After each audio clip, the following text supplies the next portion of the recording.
26শে June রোজ বৃহস্পতিবার বিকাল ৩টায় Janipur union BNP কর্তৃক আয়োজিত কর্মী সমাবেশ অনুষ্ঠিত হয়।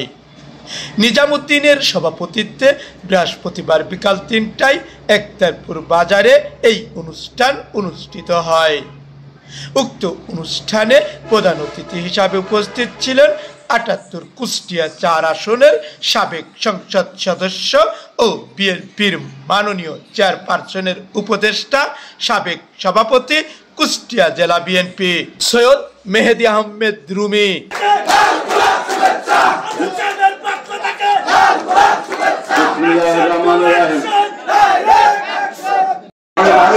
আমি কোনোদিন কারোর সঙ্গে বিশ্বাসঘাতকতা করিনি, আমি কোনোদিন কারোর সাথে চিটিংবাজি করিনি, আমি কোনোদিন কারোর কাছ থেকে 2 পয়সা আদায় করিনি।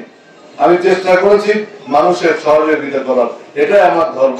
আমার বাবা এটা চেষ্টা করেছেন, আমার সহকর্মীরা এটা করেন। সেজন্য আমি যতদিন বেঁচে থাকবো, জানি না কতদিন বেঁচে থাকবো, যতদিন বেঁচে থাকবো আমার সমস্ত রক্ত দিয়ে এই মানুষের পাশে ছিলাম, আছি এবং থাকবো ইনশাআল্লাহ। আমরা তো বলেছি পাশের গ্রামের লোক, আমরা এখানে জন্ম, আমাদের পাশে একতারপুরের পাশে তো বেদ বাইরে তার কম্পানি একই, কিন্তু আমরা একই ইউনিয়নে ছিলাম, জানিপুর ইউনিয়ন। এখন পৌরসভায় আমরা পৌরসভার মধ্যে পড়ে গেছি। একতারপুর এই জানিপুর ইউনিয়ন এটা হয়েছে, আমরা নাম দিচ্ছি একতারপুর ইউনিয়নে। কিন্তু আমরা যখন প্রথম নাম দিই আজ থেকে 10 বছর আগে মনে হয়, আমরা জানিপুর ইউনিয়ন থেকে জানিপুর ইউনিয়ন নাম দিচ্ছি, একতারপুর ইউনিয়নের নাম দিচ্ছিলাম, ওটার নাম দিচ্ছিলাম মরাগাছা ইউনিয়ন, ওটার নাম দিচ্ছিলাম ওসমানপুর ইউনিয়ন, এটার নাম দিচ্ছিলাম বেদবাড়িয়া ইউনিয়ন। এভাবে আছে আমাদের শিমুলিয়া ইউনিয়ন, এই যে এটা আমাদের মমিন চেয়ারম্যান সবাসপুর ইউনিয়ন, জয়ন্তী হাজরা, গোবগ্রাম, আমবাড়ি, এই 9টা ইউনিয়ন আমি করেছি। 3টে ইউনিয়ন ছিল আপনাদের, মনে আছে আপনাদের? এই 3টে ইউনিয়নকে কাজের সুবিধার জন্য, মানুষের সাহায্য সহযোগিতার জন্য আমি মেহেদি রুমি 9টা ইউনিয়নে রূপান্তরিত করেছি এবং একটা পৌরসভা কুষ্টিয়ায়।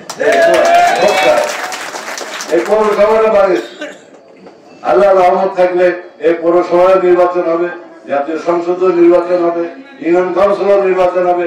প্রত্যেকটা নির্বাচনে আল্লাহ যদি সহায়, উপজেলা নির্বাচন হবে, প্রত্যেকটা নির্বাচনে আল্লাহ যদি সহযোগিতা করেন আমাদের দল অংশগ্রহণ করবে ইনশাআল্লাহ। ইনশাআল্লাহ সেখানে আমি হিন্দু ভাইদেরকে বলবো, আমি কৃতজ্ঞ আপনাদের কাছে। আমার এই কথাটা বলতেই হবে। 2টা দাবি আমার আপনাদের কাছে। একটি হলো প্রধান দাবি, যারা এখানে আছেন হিন্দু ভাইরা, আমার মা বোনরা তো আসেন নাই, দেখেন মা বোনরা তো আসেন নাই, আপনারা বাড়ি যে মা বোনদেরকে আমার পক্ষ থেকে একটা সালাম দেবেন। বিশেষ অতিথি হিসাবে উপস্থিত ছিলেন খোকসা থানার সাবেক সভাপতি ও সাবেক খোকসা উপজেলা চেয়ারম্যান সৈয়দ আমজাদ আলী। তিনি একজন বিশিষ্ট ভদ্রলোক মানুষ, তেনার বয়স হয়েছে, তিনি আগামী এমপি হলে বা এই সরকার গঠন হলে আমরা যে স্বপ্নটা দেখি ইনশাআল্লাহ, যে তার নেতৃত্বে যখন সরকার গঠন হবে, তারেক জিয়া এবং আমাদের ম্যাডাম খালেদা জিয়া যখন সরকার গঠন করবে, নিশ্চয়ই তার মন্ত্রী পরিষদের একটা জায়গা দেবে। খুলনার এই বিভাগের পক্ষ থেকে আমাদের দাবি আছে, তারেক জিয়ার কাছে এই দাবি পৌঁছানো আছে, ম্যাডাম খালেদা জিয়ার কাছে এই দাবি পৌঁছানো আছে যে সে এমপি হলে তাকে মন্ত্রিত্ব দিতে হবে। কি আপনারা চান না? আপনাদেরকে ধন্যবাদ। এছাড়াও উপস্থিত ছিলেন অধ্যক্ষ আনিসুজ্জামান স্বপন, সদস্য সচিব, আহ্বায়ক কমিটি খোকসা থানা বিএনপি। যারা ছিলেন তাদের অবস্থান আমাদের মনে কোটায় রয়েছে, সেটা ব্যক্ত করার কোনো প্রয়োজন নাই। আর 5 তারিখের পরে যারা আসতেছেন তারা রাজনৈতিক পদ পদবি পাবেন না, পাবেন না, পাবেন না। এটা অসম্ভব, এটা মেনে নেওয়া হবে না।